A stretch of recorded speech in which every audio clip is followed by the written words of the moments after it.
छठा बेताल रजक कन्या की कथा। राजा विक्रमादित्य ने फिर से उसी शीशम के वृक्ष पर बेताल को उतारा और फिर से मौन भाव से कंधे में डालकर अपनी ओर चल पड़ा। मार्ग में फिर से बेताल ने मौन भंग करके कहा, राजन, तुम वीर हो, बुद्धिमान हो, इसलिए मैं तुम पे बहुत प्रसन्न हूँ। तुम मेरे प्रिय भी हो।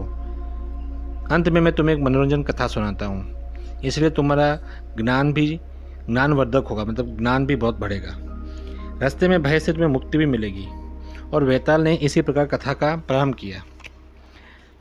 कथा इस प्रकार है। शोभावती नाम में एक नगरी थी। उसमें एक राजा राज करता था। उसका नाम था यशकेतु।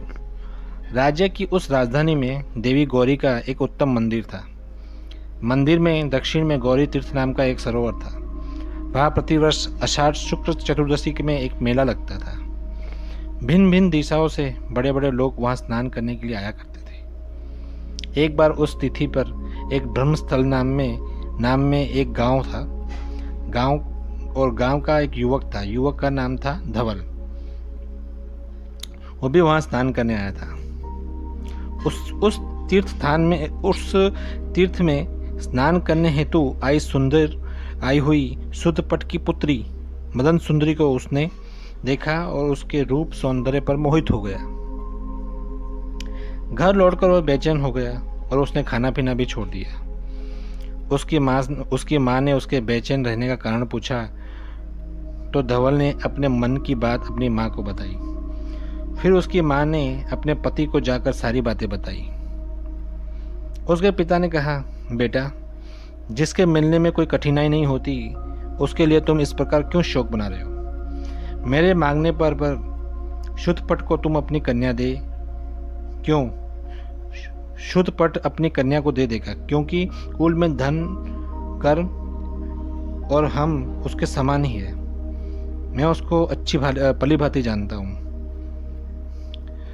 और वह भी मुझे जानता है। इसलिए तुम मेरे कार्य को दुष्कर नहीं होगा, इसलिए मेरा कार्य उत्तम होगा। इसी तरह बेटे को समझा बुझाकर उसने खाने पीने के लिए तो राजी कर दिया। लेकिन दूसरे दिन पिता विमल, उसके पिता का नाम था विमल, उसे लेकर शुद्धपट के पास पहुंचा। वहां जाकर उसने अपने बेटे के लिए उसकी कन्या मांगी।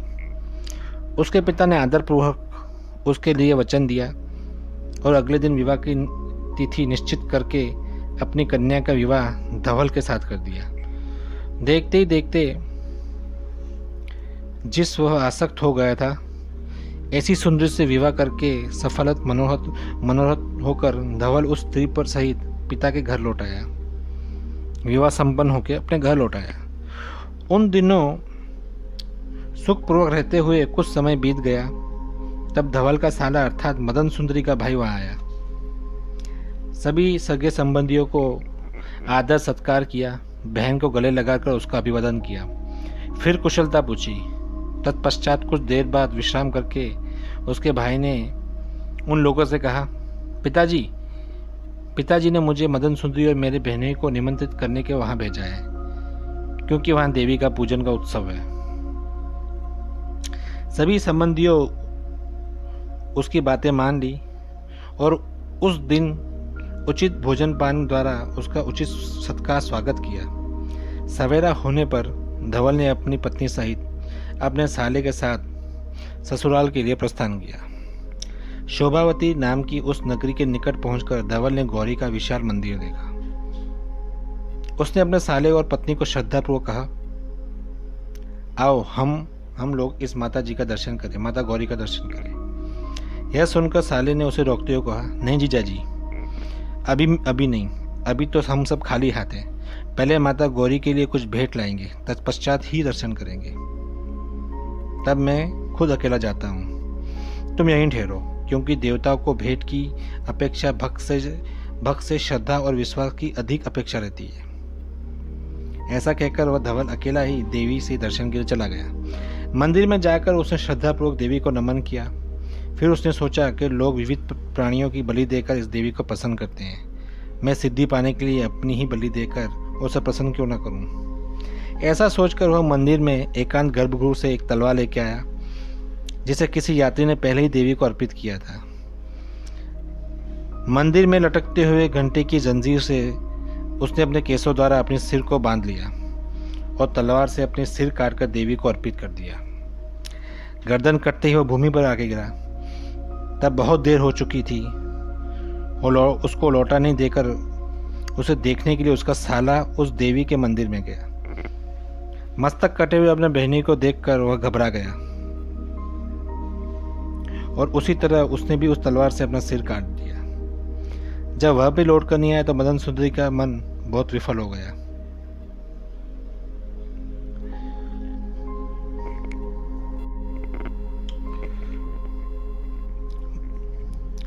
उसका साला उस देवी के जो मंदिर में गया था वो देखने गया।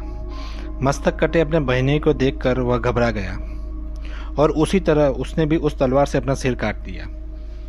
जब वे भी लौट कर नहीं आया तब मदन सुंदरी का मन बहुत विफल हो गया और फिर वो देवी के मंदिर में गई। अंदर जाकर उसने भी अपने पति को और अपने भाई का हाल देखा तो शौक से पीड़ा से वो भूमि पर गिर पड़ी और रोने लगी। हाय मैं क्या करूं, मैं मारी गई कहती हुई विलाप करने लगी। इस प्रकार ही उन दोनों की मृत्यु का शोक करते हुए कुछ पल के बाद उठी और सोचने लगी अब मुझे जीवित रहने का कोई हक नहीं है। तब शरीर के त्याग के लिए उद्धत सती स्तुति करने लगी। हे देवी, सौभाग्य और सतीत्व की अधिष्ठात्री हो, तुम अपने पति शिव के अर्थ शरीर की में निवास करती हो। तुम संसार के सभी स्त्रियों की शरणदायिनी हो। तुम दुखों का नाश करने वाली हो। फिर तुम मेरे पति और भाई को मुझसे क्यों छीन लिया? मैं तो सदा तुम्हारी ही भक्ति करती रहती हूँ। मेरे प्रति सदा तुम्हारा यह कार्य उचित नहीं है। हे माँ, मैं तुम्हारे शरण में आई हूँ, अतः तुम मेरे प्रार्थना सुनो। दुर्भाग्य से लुटे हुए इस शरीर का अब मैं त्याग करती हूँ। अब मैं इस शरीर को क्या करूँगी, इसलिए अब मैं इसका त्याग करती हूँ। अगले जन्म में मैं जब भी यहाँ जन्म लूँ, पति व भाई के रूप में मुझे यही दोनों प्राप्त हो। ऐसी स्तुति करके देवी को निवेदन करके प्रणाम करके और तलाव द्वारा अशोक वृक्ष पर एक फंदा तैयार किया। फंदे में फैलाकर जो ही अपने गले में डाला त्यों ही आकाशवाणी हुई। आकाशवाणी, बेटी ऐसा दुस्साहस मत करो। तुम्हारी भक्ति में प्रसन्न होकर तुमने जो इतना साहस दिखाया है, मैं उसे प्रसन्न हूँ। फंदा हटा लो। तुम अपने पति और भाई के शरीर पर उसको सिर से जोड़ दो। मेरे वर से दोनों जीवित हो जाएंगे। देवी का कहना यह था कि अपने भाई के सिर को एक दूसरे के धड़ से जोड़ लो।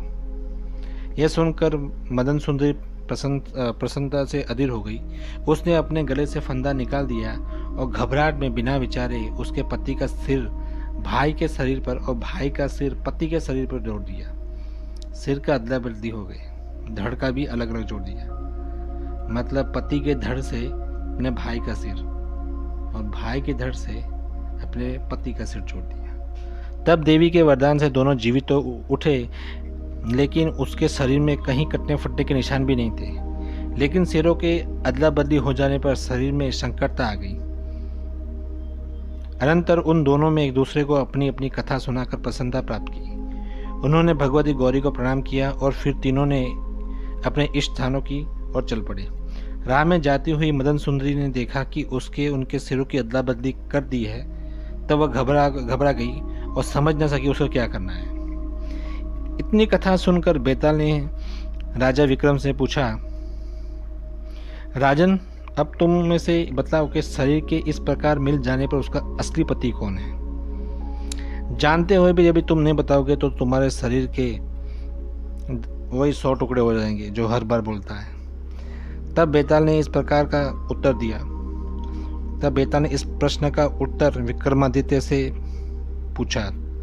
तो विक्रमादित्य राजा बोला, हे बेताल, उन दोनों में से जिस शरीर पर उसका पति का सिर है वही पति का उसका पति है, क्योंकि सिर ही अंगों का प्रधान है और उसी मनुष्य की पहचान होती है। सिर से ही मनुष्य की पहचान होती है। राजा के इस प्रकार सही उत्तर देने पर बेताल के उसके कंधे से उतरकर चुपचाप चला गया।